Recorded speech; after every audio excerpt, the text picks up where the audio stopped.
musamman tallan nan da kuke gani a ƙarshen bidiyo wa'an suna takura mana talla yayi yawa talla, to wallahi tallan nan wata sa'in da shi ake muku episode din, to in ba mu sa tallan ba sai ku dinga cewa talla yayi yawa, ko ba haka bane oga? Wani sa'in tallan nan da kuke gani da shi ake muku episode din, to tallan nan da kuke gani yana da mugun amfani, shi yasa muka ce ku ba mu talla, ku ba mu talla, yawa haka ne ko?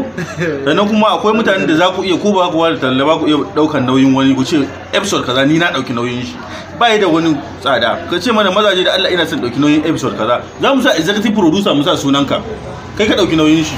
Sannan kuma bayan haka ina son in sanar da ku akwai wani shahararren film din namu da yanzu haka na wani mutumin mu ne, shi ma jarumi ne a film din Sirrin kyau, to yayi wani shahararren film a yanzu haka mai suna rudanin soyayya, ko ba ka bane?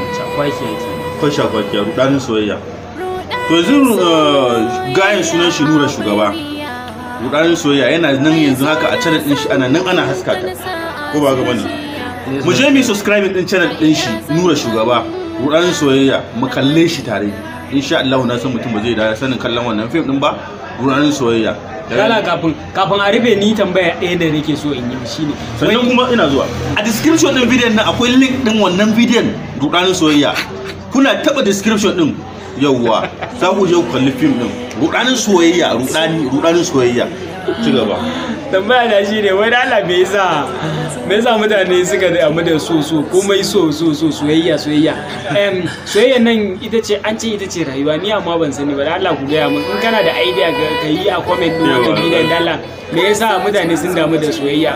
Ita soyayyan nan fa kullum mata gwara mu suke, kullum wuta suke ba, amma ma sun bai minti 8. What?